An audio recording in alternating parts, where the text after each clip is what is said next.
I feel like this has been a video a long time in the making.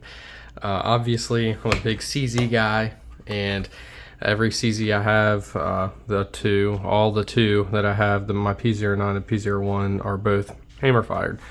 Obviously, they're double action, single action. So, working in a gun shop, I was aware of the hype of the P10C, and I bought into it because I got to feel all the P10s that came through, and every single one had an amazing trigger.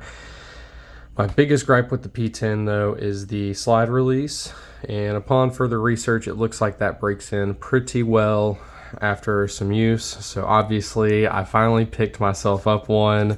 This is a P10C that I got at PSA in Georgia, and it is pretty sweet. So initially, obviously, I knew what to expect with the trigger. It's a very super defined wall. So you've got this take up, you hit a very clear wall, and I can't make it creep. The reset is pretty much standard. I feel like most decent striker fireds have it's like a Glock reset. It's tactile, it's not very long. Probably could be a little shorter, maybe, but it's pretty much instantaneous. So, and this trigger feel translates really well into actually shooting it. So, the day after I got this, I went to the range and I put 250 rounds through it. Pretty rapid, enough to get the barrel pretty hot. Too hot to touch the slide. Really, as I was shooting, I was having to kind of let my thumbs hang over a little to the side to keep my thumb from riding that slide and getting burnt. So definitely put some wear and tear on it initially to break it in. Zero malfunctions in all 250 rounds. That was a few different ammo types. And speaking of which, hang on, let me grab the box that these came in. So this is what I bought. I bought this at Academy, and if you know anything about Monarch, this is Academy's brand ammo. They outsourced this to a couple different brands, I think. I can't remember what brands. I did some research and found out who actually made it. It says right here, all right, made in Turkey, distributed by Academy. So it's a Turkish brand, obviously. So it was pretty good. It's like 27 cents a round, and I've got my Academy card, so I get a 5% discount. So it was a good deal. It's cheaper than the Blazer Brass, which is always the cheapest at Academy, which is always pretty much the cheapest, like, reliable factory ammo that I can find that I trust. It's not reman, whatever. That's the big reason I got the Academy credit card, to get the 5% off, so I can get 5% off ammo. And when the Blazer Brass boxes of 50 are on sale for $12, that's, I don't know, I'm paying like, $12.50, I think, is the cheapest I got it for a box of 50, so not too bad. But back to the P10. Oh, never mind, not back to the P10. I wanted to say, what did I want to say? Oh, this stuff is kind of inconsistent. I shot, my first mag was Winchester White Box, old stuff that I found. That was my grandfather's. It's got to be 25-year-old ammo. The second mag was Blazer Brass and Federal HST. Third mag was all Blazer Brass, and the fourth mag was all this. I wanted to test everything that I had just to see how it ran with everything. It ran great, but when I got to this mag, one of the rounds just shot the biggest fireball ever and sounded different and felt different, and I kind of thought it was a squib, and I was like, oh man, maybe that was a squib. Let me and so I obviously had my gun pointed down range. What did I do? I dropped the magazine out. I ejected the round that had chambered, left it open. I stuck my chamber flag in and had it come all the way out the end of the barrel. And then I kind of tried to visually inspect. I couldn't see anything. Reloaded my mag, chambered my, oops, hard to do through the camera, chambered my round, and went on about shooting. A couple rounds later, same thing happened. So I'm guessing this is just different, like, powder charges, I guess, and inconsistencies in the super cheap Monarch Academy Turkish ammo. It's the only ammo that did this, and I shot the majority of those 250 rounds. Probably 200 of those were this Monarch, and it did it every magazine there were a couple rounds that would do it. I don't know, it's kind of sketchy to me. You know, I've never had any ammo do that, so not gonna lie, it was sketchy. I kept shooting it though, you know. I had to see what the P10 could do. So you know, these things are pretty beefy. If you've ever held one and taken one apart, you know that the slide is thick as heck. The barrel and the chamber are thick and just beefy feeling. They're wide. It's a very beefy gun. Without having had experience with one, I'd compare this to a PX4, something that almost seems like it was designed around 40 caliber, but then you know, dialed back to 9mm, but you know, still retained that ruggedness, or what's the word I'm looking for? Not reliability, but you know, robustness to handle a 40 Smith & Wesson. All right, but anyway, back to the shooting experience. It was all right. The trigger is obviously phenomenal, and it only got better. My biggest gripe about this was like I said, I think I already mentioned it, the slide release, which after looking online, everyone says this wears in, it gets easier to do. Obviously the mag springs will wear in, and obviously when there's rounds in the magazine, it's not as hard, but I still just feel like this is a huge miss on this design. Like, these slide release pads just don't do it. Like, it's too hard to pull down on, and maybe I'm a little baby and I can't. I mean, the SIG is the same way, the P365, but I can't do it. Maybe if I had rounds in there, I could do it. Sorry, there are children walking down the street screaming in my neighborhood. Where did I leave off?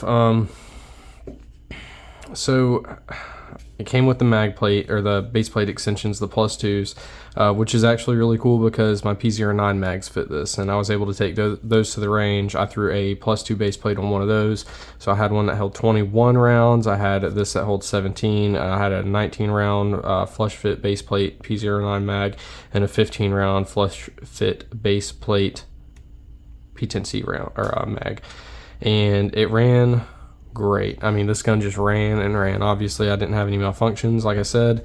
It was pretty smooth in the grand scheme of things. It is a clunky boy, like I said. I'm kind of all over the place in this video. I've had a lot going on the past couple days, man. My cat died yesterday, and it's really fucked me up. So, sorry for cussing. Socks. I don't know if she was in any of my videos, but she's gray and white. She's, I mean, literally the best cat ever. I mean, it was unexpected. It was super sudden.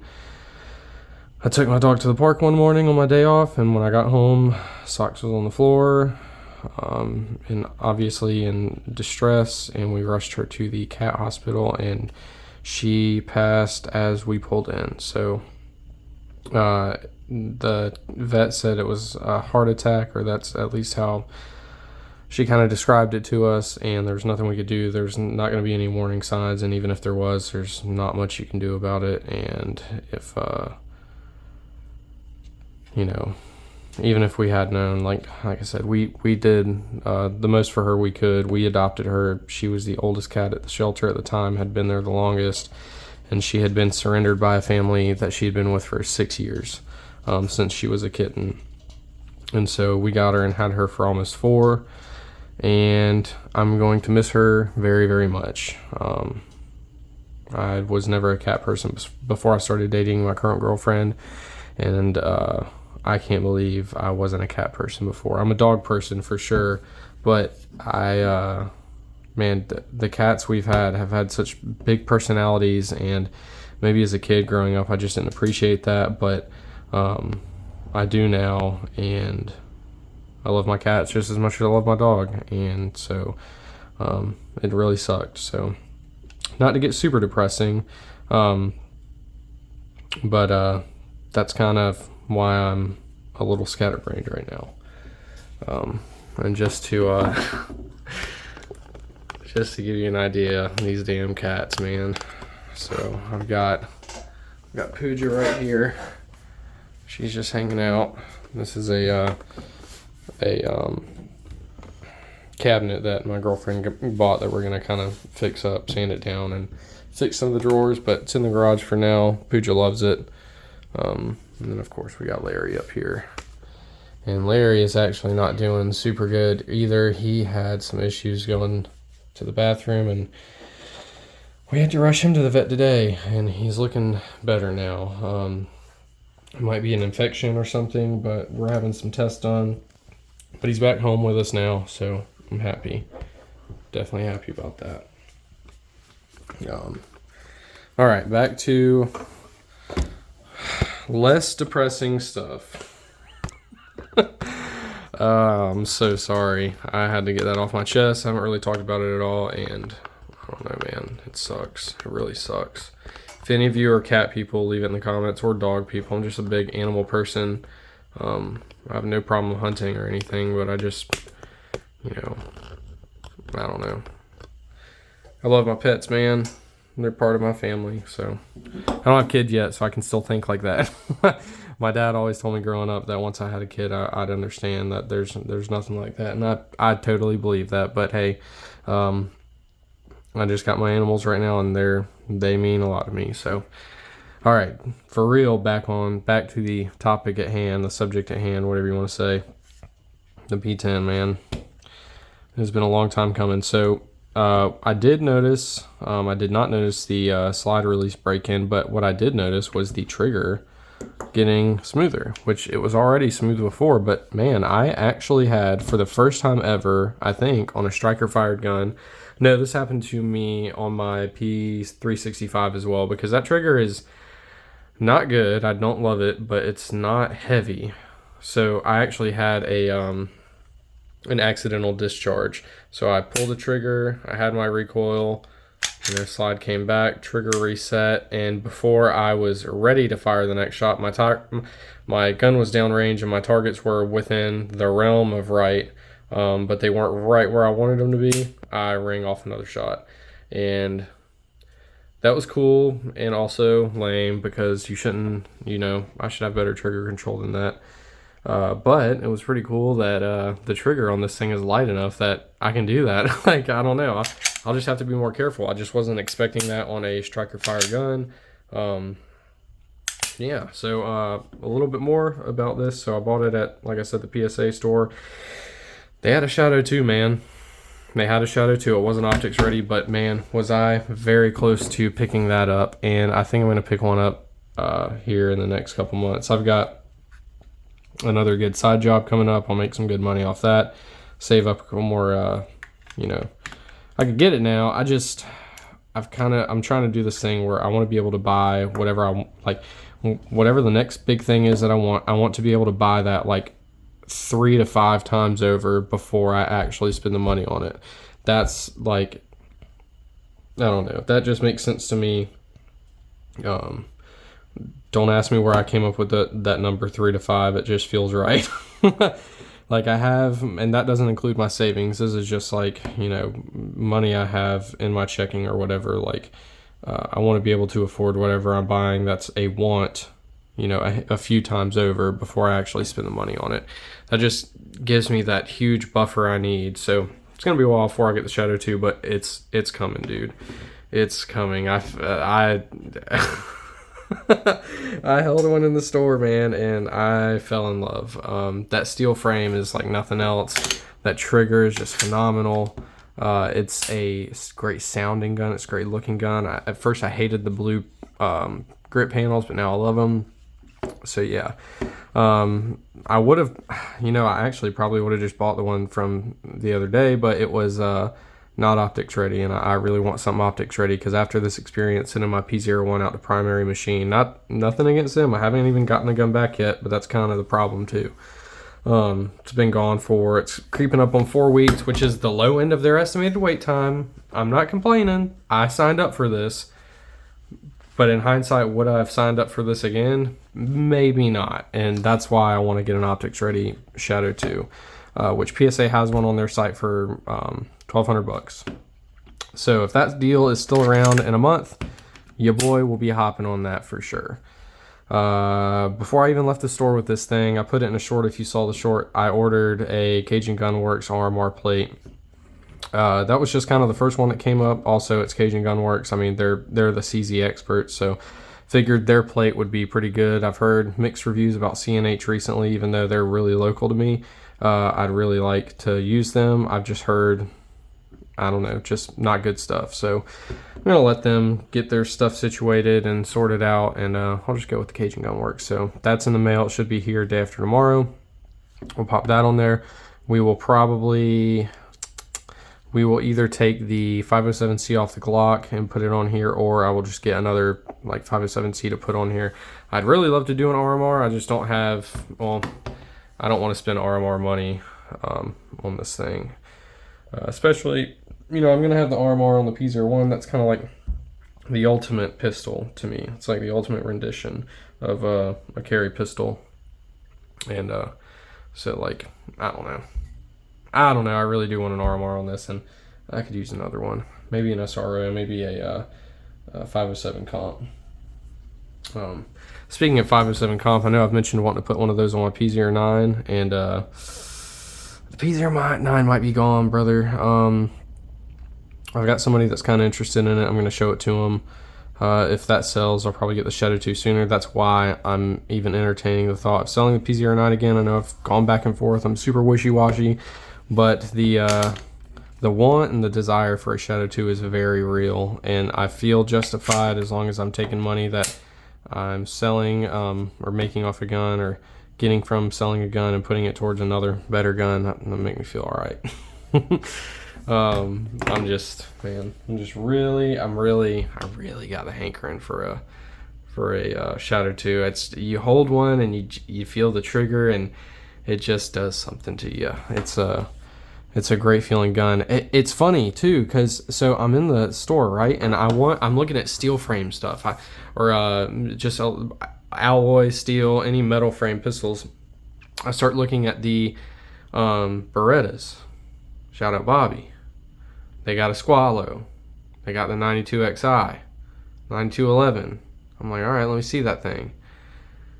Man, they didn't have anything from Landon. They didn't have anything from Langdon Tactical, so I can't speak on that. But, I mean, I'm not gonna lie.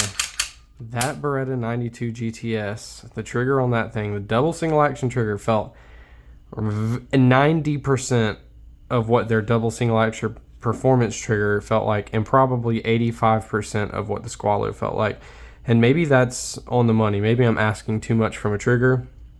All of them. That being said, every single one of those felt incredible. I'm not saying that the Squalo doesn't have a trigger worth what you pay or, worth the hype. It does. I'm just saying the 92 GTS, like the more base model version, has a trigger that's, man, it's up there too. It's insane. The Berettas are insane. They've got amazing triggers and smooth slides, light recoil spring. You've got that light skeletonized slide. I was almost sold on one of those too. But what I will say, and man, I know I'm a CZ fanboy. I know this. Everyone knows this. I'm a big CZ guy, but damn, man, the Shadow 2 just felt like it just felt like it was like that next level. The trigger in the Beretta is probably a little better. That's subjective. That's not an objective, truth. Like that's totally dependent on your preference. I'll say they're on an even playing field. As far as recoil springs, like of course the Beretta has a beat. It has that light slide. It needs a light spring. And it also has, I was going to say it's got more real estate to grip, but it really doesn't because of the way it's designed. The Shadow 2 and the Beretta both they're lacking like space to grip. Like I said, man, that Shadow 2, CZ knows what they're doing. That's the same with my P01, and everyone says the same thing about them. It's like that gun just feels right. It feels right. Like that's it. Wow, this feels good in the hand. This feels good. They shoot good too, man. And the Shadow 2 is no exception. The P10C is no exception. I will say it has exceptionally shitty grip texture. Crappy. Sorry for cussing. I'm trying. I'm doing better. It's got exceptionally crappy, poopy grip texture on here. My hand was sliding like crazy. If you look, like, actually the grip texture that they put is not bad. It's the lack of it though. It's, you know, it's a very small portion of the actual grip. So I didn't want to stipple this thing, and I may just get Talon grips, but I may just end up, you know, bringing it up here, you know, just doing something simple. Obviously stipple jobs always look good. And one thing I regret on the P09 is not leaving the little CZ logo in the grip, so I'll do that too if I stipple this. But that is pretty much it on my thoughts about the P10C. Sorry this took forever, 21 minutes in at this point. I think there's a long pause I'm going to edit out from the commotion outside my house. But yeah, thanks for watching. Hopefully this influences you to buy a P10C. Highly recommend. What else can I say about this thing? It's bigger than I thought. I get it is the size of a Glock Glock 19. That being said, the +2 mag obviously adds some. The regular one ends right there. It ends at the bottom of this. So I actually don't have a 19 to compare this to, but I think this is slightly bigger than a 19. And I know the grip is with the mag longer than the P01. I can't tell. I can't remember. But you see it. It's a sweet gun. The TLR7 lines up with the end of the barrel perfectly, so I need to get a holster for that, but for now I'm rocking it in the MSP for the TLR1, which I did remove. It's the end of an era, boys. It's the end of an era, and this will be the last thing I talk about before I go, because this video is entirely too long. And if you're watching up until this point, I really appreciate you. And thank you for watching, and thank you for hopefully subscribing and just being real and watching me ramble. The end of an era. This was my holster pad that I made for my first holster, which was this MSP. To keep the grip off my belly, keep some sweat off. I've since gotten so used to an AIWB that I don't really need this. I carry without anything like this every day in the hot sun, sweating. That being said, this is still kind of uncomfortable, but that's all. I can mitigate any of that through tape or stippling or whatever. So, but yeah, I'm gonna run it like this for now until I can pony up the extra dinero for another tier 1 holster, I guess, because I can't find another holster that I like this much. The tenacores look good, but their clips are too narrow and their claw isn't adjustable. And now that I've had these adjustable claws and can always adjust them right where I want them, I can't not have it. It's the only way to conceal guns as well as these do, is being able to adjust this claw and adjust these to fit you and then adjust these to fit that. You got your wedge down here, you've got your claw acting as good as it can, performing as well as it can. I think that's how you'd say that. And yeah, it just pushes this in and pushes that in, and you're concealed. So all right, that's it. Thanks for watching, guys. I'll see you on the next one. I'm probably going to do a video here soon of my EDC, which, oh man, it's super lame, but I feel like I'm in high school then doing my like EDC video. But stuff has changed, and I got some cool stuff that I'd like to show you guys. And yeah, I've got some stuff in the pipe ready to go. So yeah, stay tuned. All right, see y'all.